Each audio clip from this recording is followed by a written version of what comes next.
A nonprofit in Roxbury recently honored top officials for work in community policing and criminal justice reform. The tribute to Police Commissioner William Gross and District Attorney Rachael Rollins was a crowning event for a youth development program run by Children's Services of Roxbury.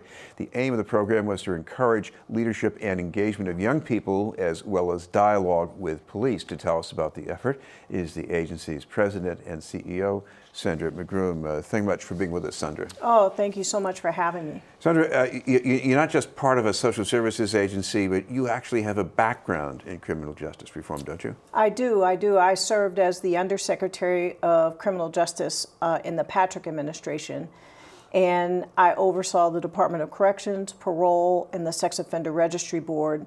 And in doing that work, I spent a lot of time on criminal justice reform, prisoner reentry. We called it returning citizens.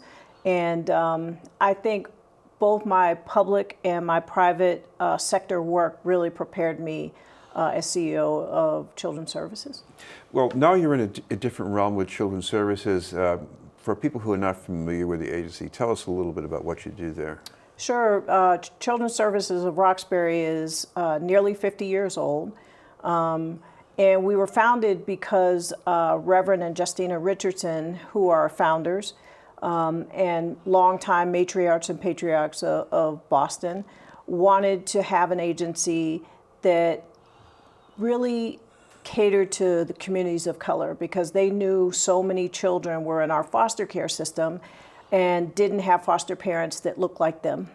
And so they themselves fostered 50 children and have still legions of children that call them their parents. And it was born out of that notion that children of color involved in public systems needed to have caregivers that look like them. And so here we are 50 years later. We are in 4 different cities across the state. We service 6,000 children and their families a year, 400 staff. It's a large operation. Well, you have this program that just wrapped up with young people working with policing, criminal justice. First of all, tell me about the young people in the program. I mean, how did you recruit them?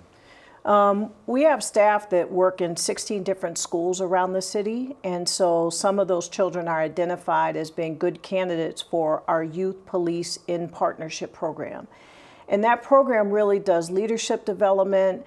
It allows the young people to get good relationships with police officers. They hold dialogue sessions to really, really put on the front page the relationship between children of color and the police department. And we've been doing it for 30 years.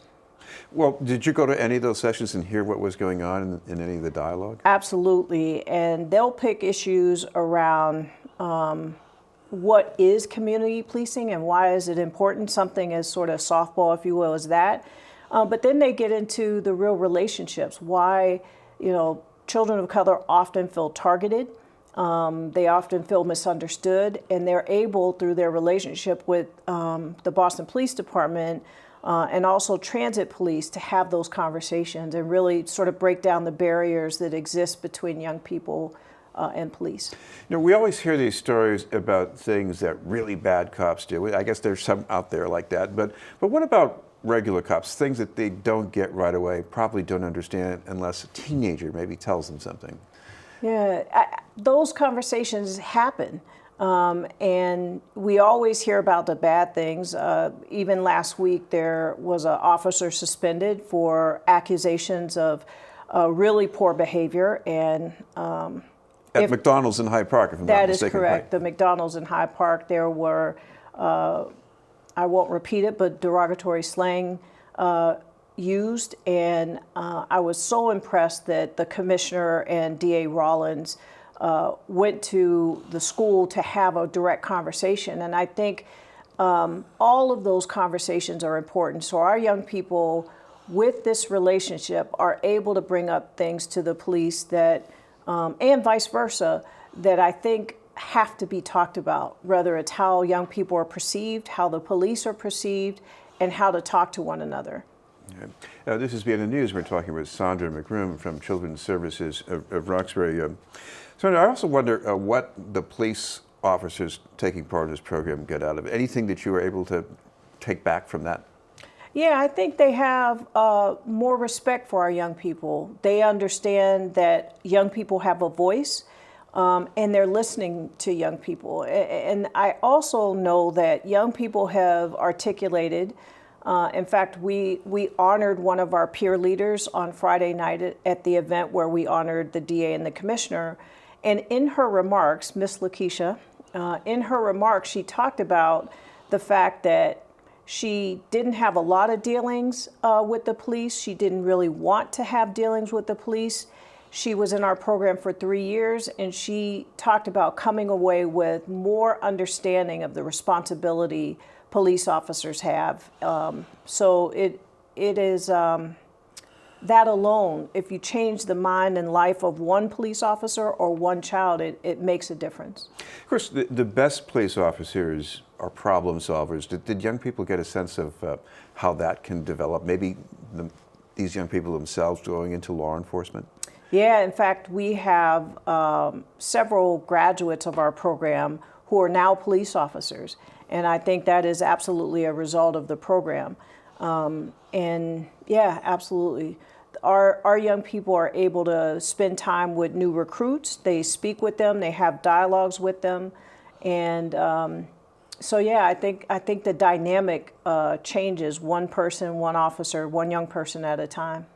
What about these young people? I mean, they finish a program, they're going back to school. Where do you see them going in the future?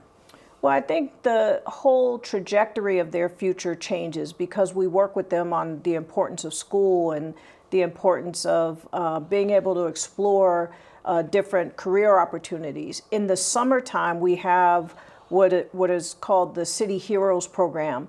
And what that does is opens up our young people to shadowing EMTs, first responders. They shadow and work with police officers, EMTs. They go to the war room, if you will, of the MBTA. They can look at the monitors and see all that happens on the T and what police officers are looking for in terms of being able to keep people safe on the T, including young people. And I think that level of career exploration is very impactful for young people. No, you describe these young people getting a chance to feel like they're part of a different world, feeling they can talk to a police officer without it being a crisis. I mean, doesn't that change their self-definition, you think? I absolutely believe that.